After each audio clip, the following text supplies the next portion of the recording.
Hello everybody, Reggie Time here, and we're with another kind of vlog style hand review video. These are hands taken from a session I've just finished playing on a Monday morning, and I think there's, let me have a count up, for 9 or 10 hands to go through, some big pots, and hopefully you guys will get something from it. I wasn't about to make a video because we haven't reached 300 views in the last video yet, but loyal subscriber Topcat made an impassioned plea for a new video last night, so I thought, fuck it, let's make one. So I decided to fire up a session on a Monday morning and capture some hands, and here they are. Please don't forget to hit the like button, hit the share, subscribe, all those types of things. Join the Facebook group if you're not already a member. We've now surpassed the 1,000 members, which is a nice personal milestone to make. It doesn't really mean anything. I don't monetize the group, don't know how to monetize the group or the YouTube channel really, and it's not really my intention to do so either. But if anyone's got any ideas on how they could monetize a Facebook group, I'm never going to not listen. So yeah, please do all those things: like, share, subscribe, join the Facebook group, etc. And let's get on with the hands. Just speed these up a little bit first. There we go. So this hand we have two aces. Very early in the session we were playing like maybe 10 minutes to this point. Nothing much had happened. This is a 20NL deep table, 200 big blind buy-in. So we haven't doubled our stack. We just got starting stack. So we raise with the two aces. We get two callers and we flop the world. And I think in it's like situations like this, it's a pretty dry board. Yeah, there's like a flush draw out there and some gut shots, but that's about it. I mean, obviously we have the best hand, and we're very likely to have the best hand all the way to the river. But it's, do we have like a 3-street hand? Kind of when you flop a set, it's not ideal to be flopping. Well, it's not bad to flop top set, but blocking top pair, especially on ace XX, blocking it so hard, it's like, what is really going to call us down 3 streets? If someone's in here with like king jack, king queen, maybe we get 2 streets, what have you. So this is a spot where I don't often check back, but we're going to check back with top set here and allow people to maybe catch up a little bit or bluff some turns. So we get what we wanted. We get the fishy player, the green tag player, to lead out, and then the regular, who I think is a pretty solid player, to be fair. I think he gets a little bit out of line versus me sometimes. Aggressive, mostly pre-flop though, not post-flop. But pre-flop he can be a little bit out of line, I suspect. Maybe I'm wrong. Maybe he's just like been running good in spots where he can be like 3-betting and 4-betting. I'm not sure. I don't think he's massively out of line. I think he's a solid player, definitely a winning player. He just calls.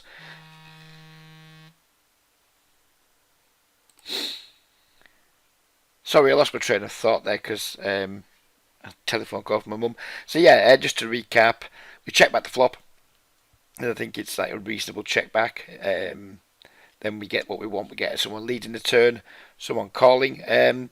Who knows what the weak player can have? The green tag player, maybe, with any luck, 2 pairs. If he's got a straight, then fuck our lives, I guess. Maybe he can have like the case ace. When this player calls, again, I guess he can have some queen 10 suited sometimes, I guess, but I think you almost certainly raise versus the fish with them. I just think there's not enough reason to think our hand isn't good here. I think we should definitely raise now, get some value, protection against some extra draws that have shown up, all those kind of things. What type of size would I like to see myself raise to? So there's 441 in the pot, 135 is going to make it 570. Yeah, 450-ish or bigger. Certainly not less, I would hope.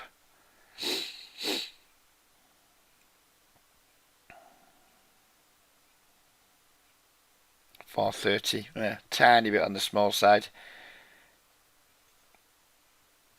We get called and then we fill up on the river, so it's particularly pleasant because now we went from like, oh shit, hope they don't have King 10 to thinking, please have King 10, please have King 10.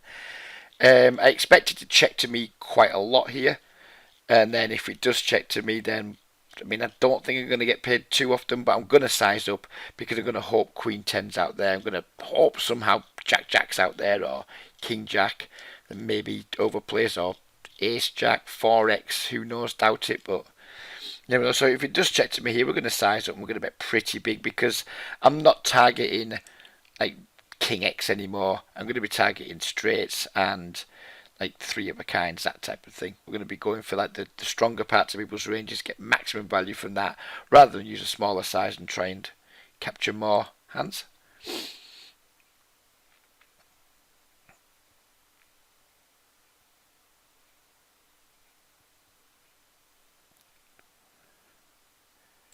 Then Reg Dude does this, he just like leads in for what I presume was just like a pot size bet, less rake. And I wasn't really sure what this meant, to be honest. I mean, it's value. It's unquestionably value. I don't have very, very much doubt he does this with a straight. I think he almost never has a straight when he does this. I think he probably has pocket kings pre-flop. So he probably 3-bets pocket kings pre-flop. Maybe he 3-bets jacks, maybe he doesn't. It's kind of a weird spot because we need to raise, obviously. We've got like the second nut, so we need to raise. Well, what worse hands are going to call? I guess that doesn't matter. We just raise and hope he's got one of them, I guess. I'll be honest with you, the potential quads potentially crossed my mind, but I mean, if he has them, then he has them. He's just going to felt us as he should. I think doing anything other than like jamming here would be ludicrous.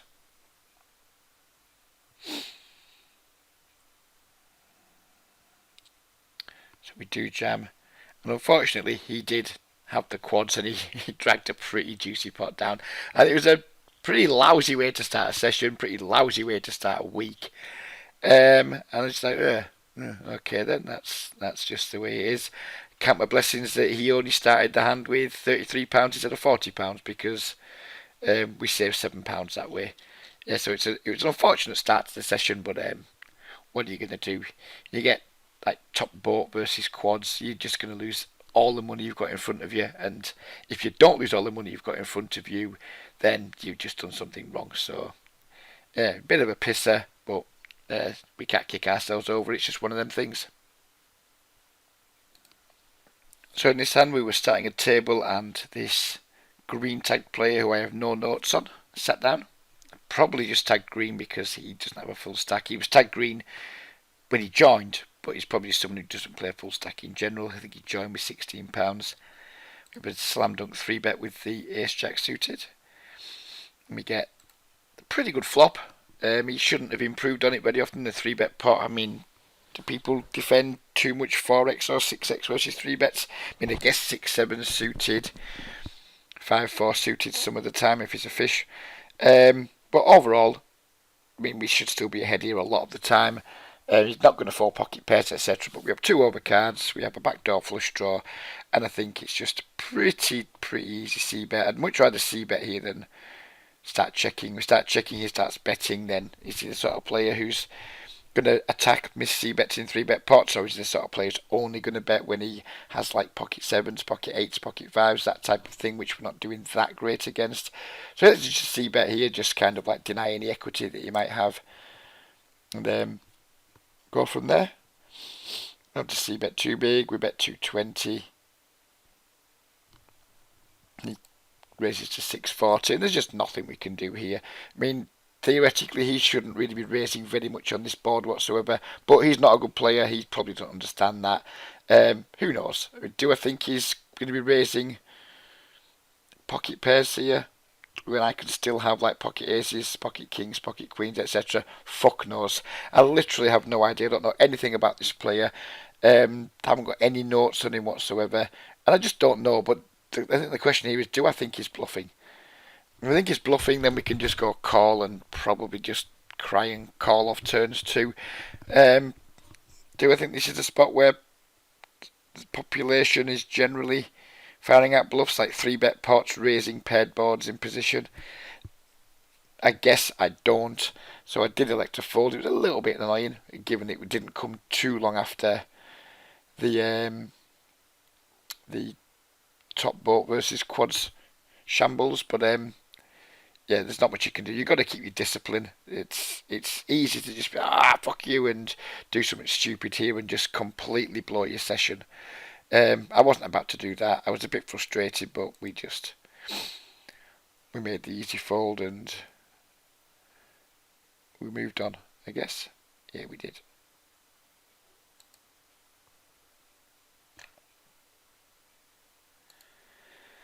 So here we have King Jack suited against the same player, the same table, just a couple of minutes later. Again, we elect to c-bet the paired board, again because we have like the backdoor straight draw, 2 overcards, backdoor flush draw. Shouldn't have too many strong hands on this board, so I do elect to go with the c-bet. Our opponent calls, we turn the queen.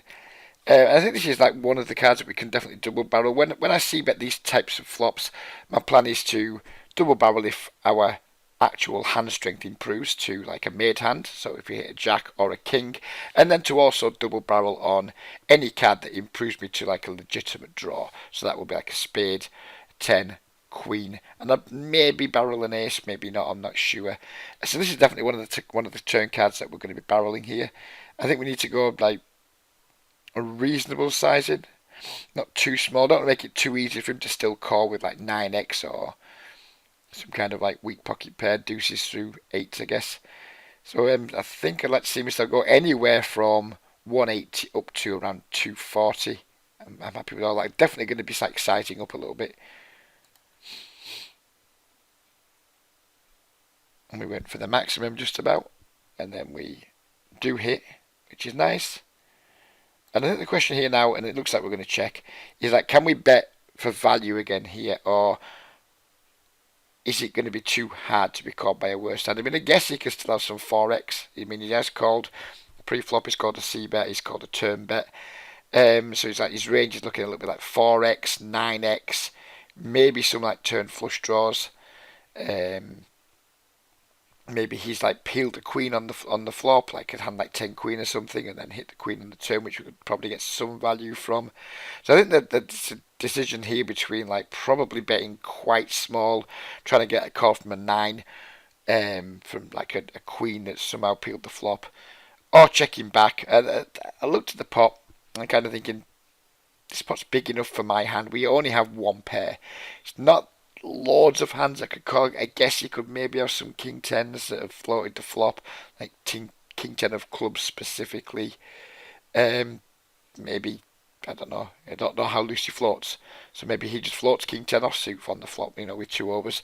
Who knows? But I felt the pot was big enough for my hand strength, and we rivered showdown value. So I took the passive route, checked back, and maybe if we'd bet like 250 or something there, we could have got a call, but I'm not going to beat myself up too much. Felt a little bit weak checking back, but I don't think there's like tons and tons of hands that are going to be a call.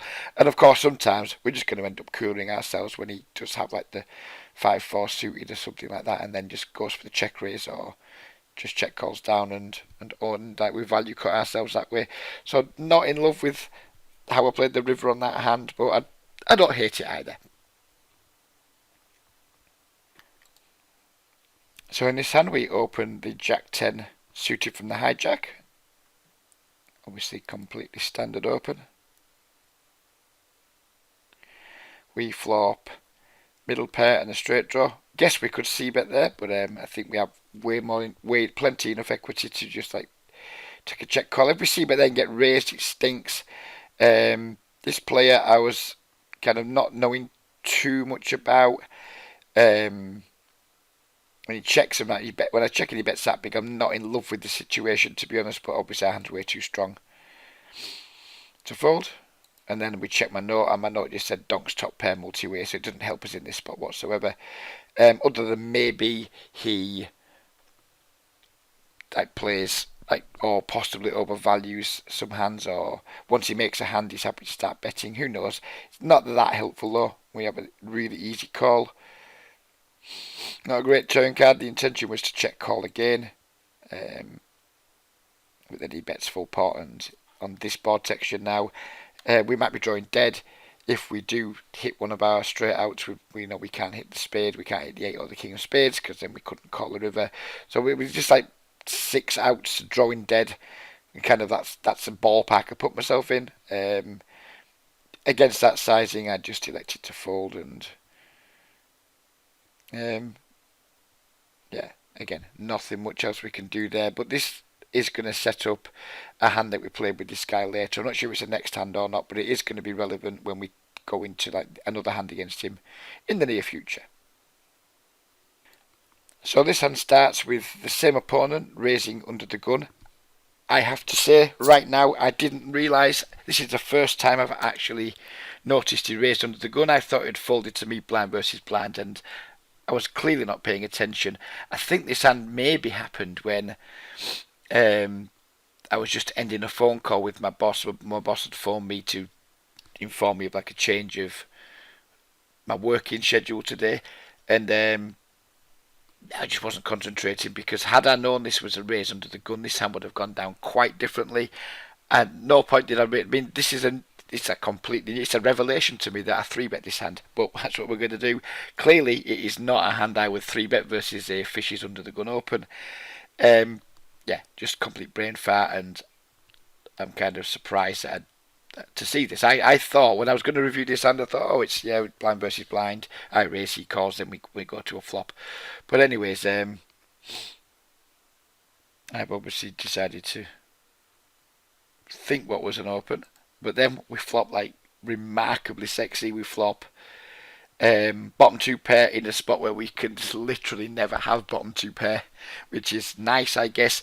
And given how the last hand went down where he was like using big sizes when check 2, I elected to go for the check here.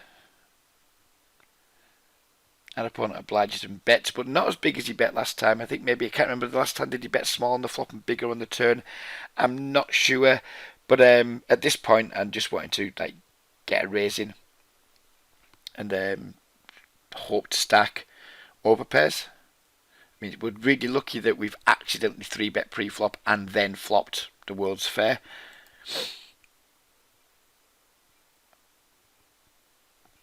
So I did go with the check raise and to a pretty big sizing. He calls.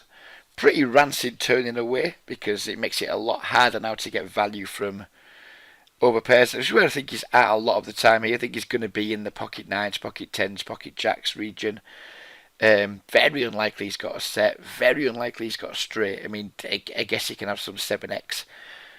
Pocket 7 specifically, maybe some, I don't know, ace 7 suited, something like that. But I'm not worried that we're beat here. It's just a shit card because it's going to be hard to get value. But we do pick up the open and straight flush draw to go with our 2 pairs, and I think we just jam here and hope he calls with like pocket 10s or something.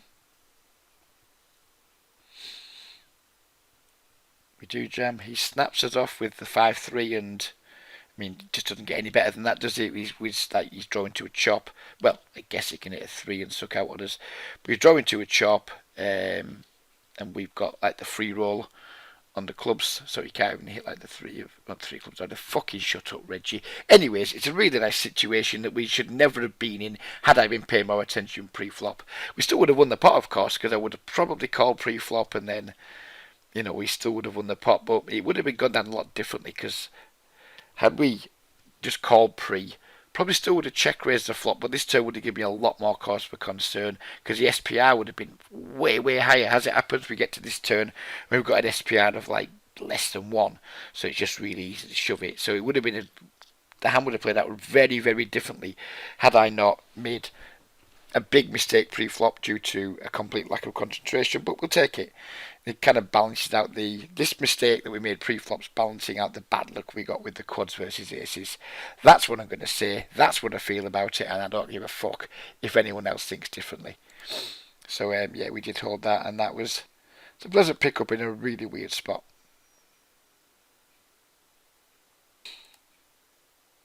So here we have 2 queens, blind versus the regular, who I believe maybe gets a little bit too aggressive with me pre-flop. Again, that read isn't confirmed because I haven't seen him like get to showdown with something that's way out of line, but I know he has 4-bet folded versus me a few times, which makes me think he's either like 4-betting me depolarized and just like giving me credit when I jam, or he's got some 4-bet plus, or maybe even a mix of both of those things.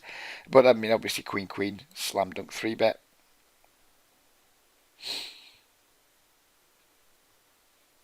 And quickly makes it 6. Not sure if there's like any timing tell going on there. It's something maybe I'm going to need to pay attention to going forward, because he like took less than half his time back to 4-bet to 6. Where we just jam here, don't we? And see what happens. He snaps us off. We have the kings, and we're pretty much drawing dead. And there we go. We as soon as we pick up a stack from the fish to our left, we just instantly donate that to the rig to the right. And he's a guy who also had the quads, so he's ran pretty fucking hot against me this morning, but fair play to him. These are going to happen, isn't it? You know, regs are going to cooler regs. Sometimes you're on the right side of it, sometimes you're on the wrong side of it. This morning I was very much the statue and not the pigeon.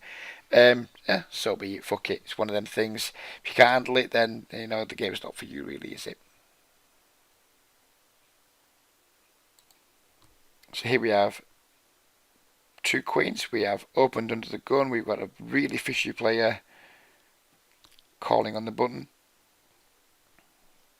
We have an unknown fish who's about to put the small squeeze in. No idea what this means from him. I always assume strength. When fish squeeze out of the small blind, I always assume strength. When I get squeezed from the small blind when I've raised under the gun, I always assume strength. So right now I'm just thinking, whoops, we could be in trouble here. Let's be careful. Let's not do anything stupid.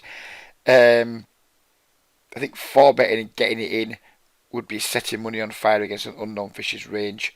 I think we'd just be absolutely lighting money on fire. But Queen is obviously way too strong to fold. He can have Ace King a lot and just like check flops, and we can get some value from this dude, etc. So I think it's just a call and take it to the post flop street. Did what I did, and we get a weird kind of flop. At this point, I'm very much in pot control mode. I'm hoping this guy doesn't bet too big. He doesn't. Again, there's absolutely no sense in raising here. Yeah, the board's a little bit wet. There's some straight draws which nobody should really have, and flush draws where might be good for us, might be terrible for us, not sure. But no real reason to raise here. If we have the best hand, then it's unlikely to get called by worse unless he specifically has like the Ace or King of Diamonds. And if we're behind, then, you know, kind of a lot of the times we're not going to be able to improve, because if we are behind to like kings or aces with a diamond, then we're fucked. If we're behind to kings or aces without a diamond, if we do improve, we're not getting paid. So I'd like to just to like stay in pot control mode and call. 5 on the turn. Checks to me. And I'm going to instantly check here, or check pretty quickly by the looks of things. It's just not a spot where I want to be bloating this pot. If we bet and we get raised, then it's fucking hell. You know, we've created a big problem for ourselves. I'm not worried about getting sucked out, because I don't want the pot getting much bigger anyway. If someone sucks out and someone sucks out, it's just a situation I'm willing to deal with. Yeah, if we bet here, there's like, not sure how much this other dude's got. Like an SPR of 2, or less than 2 actually, like 1.7 or something. So if we bet here, any bet here is going to commit us, and I didn't particularly want to commit. At this point we've only put like £4 in. Do I want to be committing 4 times my current investment against a range that, if we do get raised, is probably going to have queens in pretty rough shape, or at least have a lot of equity against it? That's the way I think in these spots. Some of you guys will definitely have a different approach. This is the way I think, this is the way I approach it. I'm very much in that pot control, get to showdown mode at this point. So I do check. That opponent here bets £5.50, and I don't think we can fold yet. This is the first time he's shown any aggression in the hand. He didn't show aggression pre-flop. He didn't show aggression in the flop. Now he all of a sudden wants to bet £5.50 on a 5. Doesn't make a lot of sense. He could have hands like pocket 8s, pocket 10s, etc. that he's just trying to protect. Given now it's checked twice, he might just put us both on high cards and just be trying to protect. So much as I didn't want this pot getting big, we can't just be too weak either and just check fold. So I think I just had to call here, and See what happens, and Jack on the river. And I was in check call mode again. If he jams again, if he jams here, I think we're going to be fucked a lot of the time. But we're going to be getting just too much of a good price on a call. My hand's a bluff catcher. Pretty hard to get value given how we played. It wouldn't make sense to bet this river. I mean, I don't think he's going to be betting. If he did bet the turn with like pocket eights, pocket tens, etc., I think he's almost certainly going to take his showdown value now and not bet. So when he does bet the river, I think he's going to be quite polarised to just better hands on pocket queens, significantly better hands on pocket queens, or maybe some random bluffs. So I elected to check with the intention of calling. Our opponent quickly checks back, and he hit the 7-8. So there you go. What can you do? What can you do? It was just one of those mornings where things just didn't work out for us. We didn't always, when we had good hands, we didn't get tons and tons of value for them. When we had good hands that were beat, we didn't manage to get away from them as cheaply as we'd like, maybe sometimes.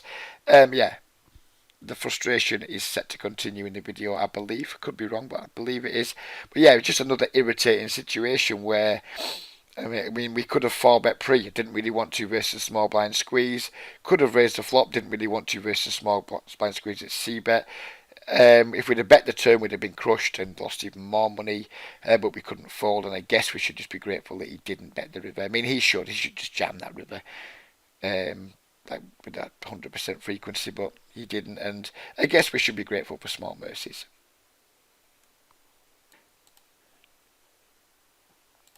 So here we've raised the King Jack offsuit under the gun. Slightly loose open for me, but we do have a particularly fishy table. Regging the big blind, 3 other fish, flop top pair. This guy knowing quite well. He's relatively passive. I don't think he's a type of player who donks draws very often. I think he just tends to donk mid hands. So I think if he has a 3 or a 5 here, he might do this too. I think he possibly has a size intel, but I'm not sure. We could think about raising here. We could call, and I think and I can't remember the hand, can't remember what I'd do. I think versus that size, I'd probably prefer a raise, I think. Get value from like Jack 10, Jack Queen, Jack 9. Maybe he calls with a 5 or a 3. If he does donk with draws, maybe he calls with his draws too. And if we get 3-bet, we can probably just let it go. So I think I prefer to see a raise here, but let's see what we do. We just called.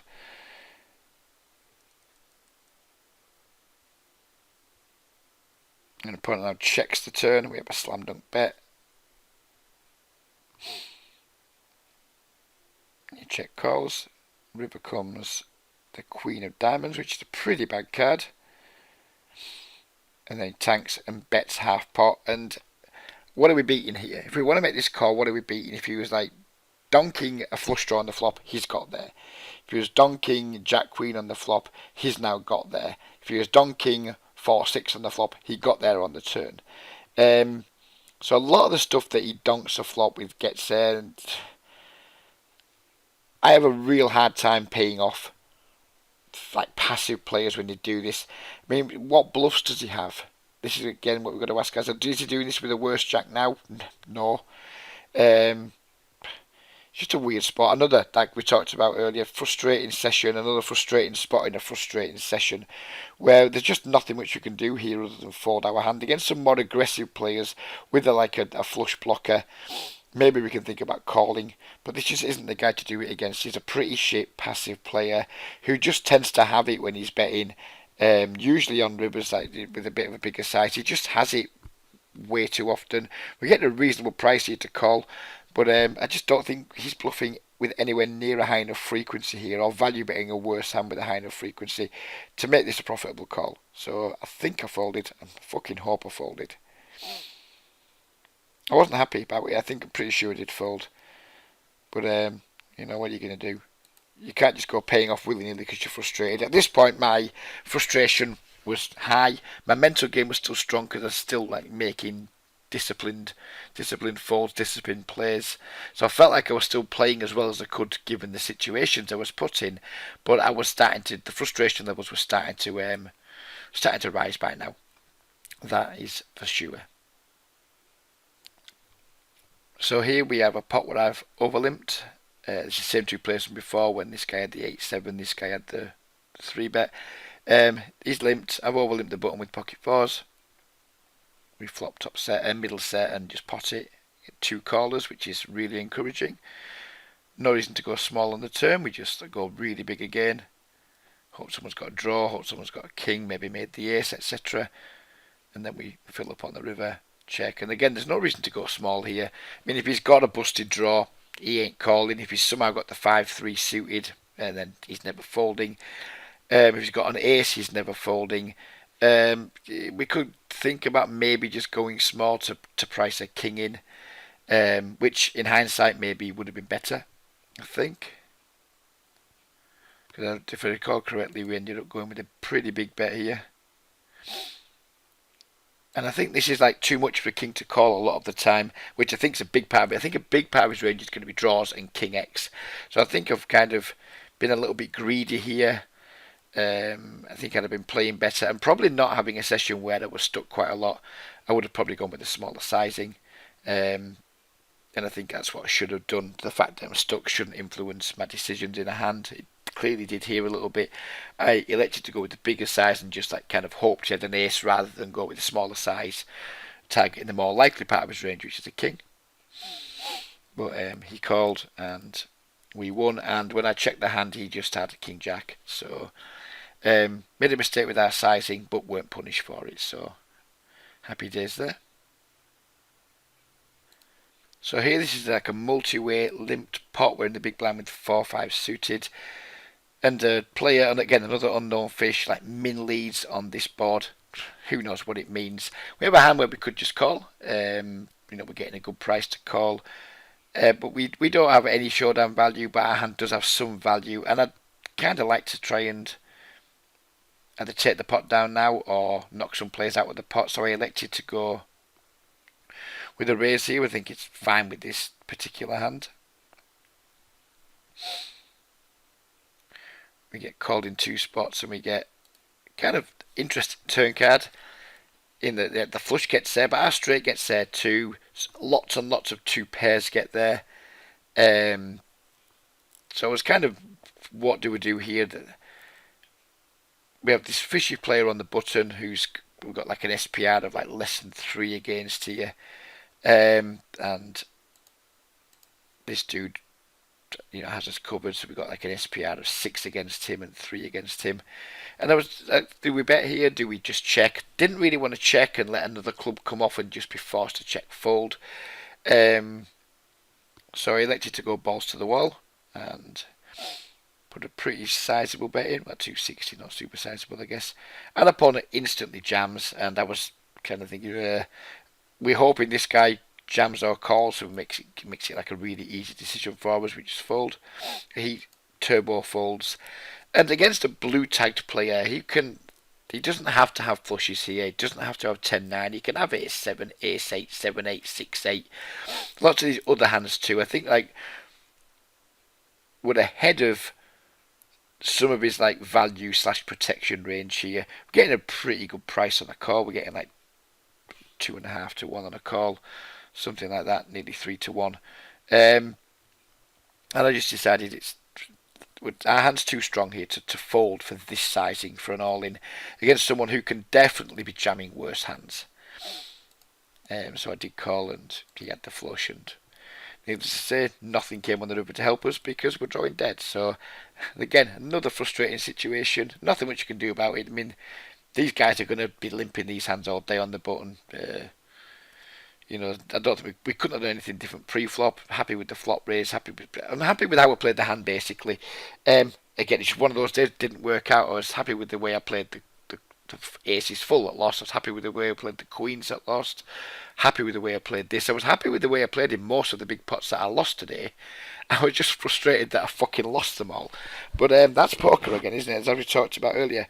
If you can't handle that, if you can't handle, sometimes you're going to play or think you've played pretty well and still lose, then again, poker's not for you. By now I was getting quite fed up in the session, really frustrated, but as I said earlier, I don't think it's affected my play. I still think I continued to play pretty well. Maybe not my absolute best. I mean, it's hard to play your best when you are like kind of not running that great, and there's several situations where we got some big hands pre-flop and just got no action with them. I think I got a walk with aces twice, raise and take it with aces a couple of times, etc. So the chances that we were given to like kind of dig ourselves out of the hole a little bit, they weren't capitalised on because we just didn't get any action, which is again is another frustration. It's another way of running bad, isn't it? You know, you get walks with aces, you raise the aces, you get no callers. It's just another way of running bad. I ran bad in like always this session, but I felt like my mental game held up pretty well until the end when I just kind of had enough and quit. And I don't think I made any mistakes due to tilt or due to bad mental games, so I can at least be pleased with that. Anyways, we've got one more hand to look at. So here we've raised the pocket tens pre-flop. Got an okay flop for tens. We don't have a 3-street hand. Checks around to us. I elect to check back. Turns a 7. Just going to check to us again. And I elect just to bet for like some thinnish value from like pocket 8s, pocket 6s, 7x, maybe like stuff like 8, 9 and what have you. So we just bet pretty small, like just to allow all the types of hands that we need to call to make this bet profitable call.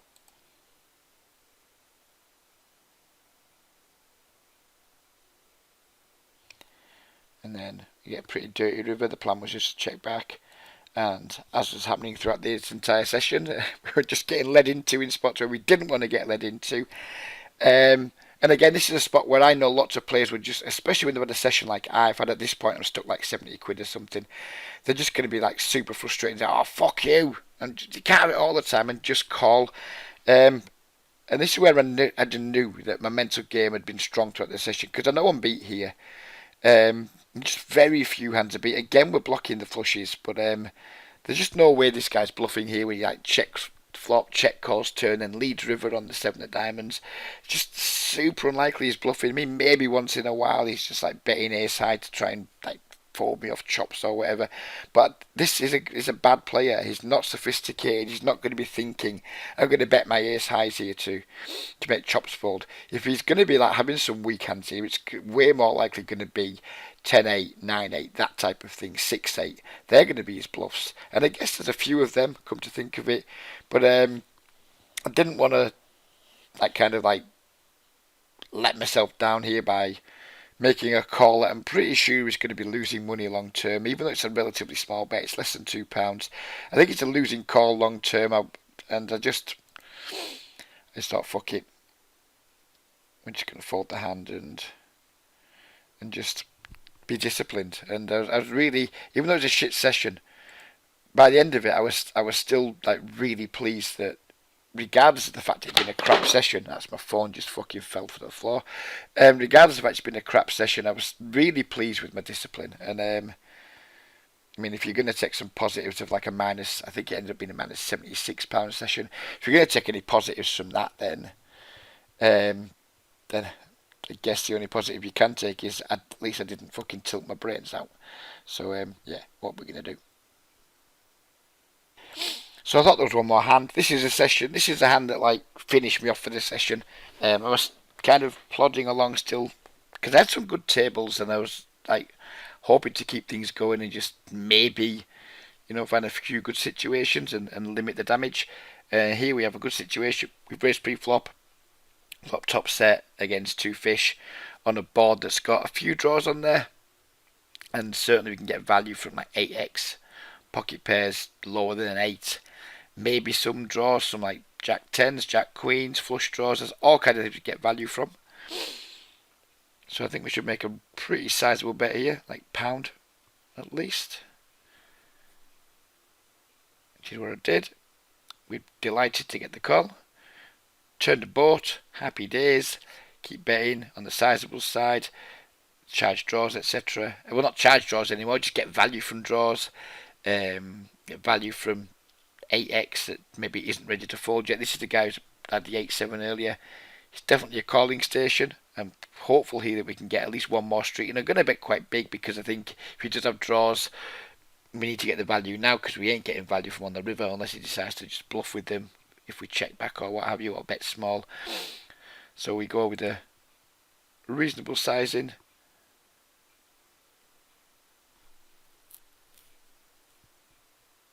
And the calling station decides to just tank fold. And I was like, fuck this session now.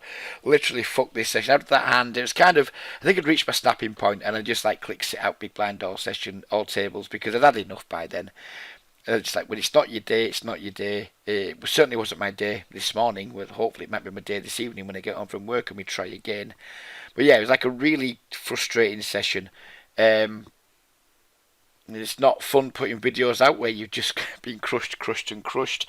But we're not really doing coaching videos anymore. It is meant to be more of like a vloggy type thing. And if you only show the sessions where everything goes right and you win and make yourself look like a genius, it's not really, well, it's not really interesting. It's not very honest either, is it? I want to kind of chart the ups and downs of being a Mega Strix poker player. And in July, I had my best month in for as long as I can remember. I made just over £1,000 in July. Everything I did turned to gold. It would have been more than that had I not fucked around at PLO and lost over £100 just through not knowing what I'm fucking doing. It was a really, really good month. August got off to a very moderate start. I think it was like 40 up for the month before this session. So now we're going to be down for the month just slightly. But I did have like a winning session on Triple Eight. So I think overall between Triple Eight and Sky, and maybe still up £20 for the month, but like getting on for 5 days into the month, just being at £20 isn't really where I want to be. But that's variance, that's poker. This month might be a month where I only make £200 or £300. It might be a month where I don't make any money. I might just make like a tiny bit of money. It's one of them things you can hope, but you can't really predict. At the moment, when my plan's usually in the month side, if I make anything more than £300, I'm happy with it. Obviously, the 1,000 was fantastic. This is a month where we don't get to the 300, we just make like 150, 200 or whatever. It's going to be a frustrating month. It's going to be annoying, but it's one of them things. All you can do is try and play your best, keep your mental game strong, and just ride those heaters like a Blackpool donkey every time they come around. So yeah, I think we'll leave it there. Hope you guys have enjoyed the video. Thank you very much to Top Cat for requesting it. Had you not requested it, I might not have played. I might not have lost £76. But thank you anyway. Thank you for your continued support. I appreciate it. And take care, everybody. Bye-bye for now.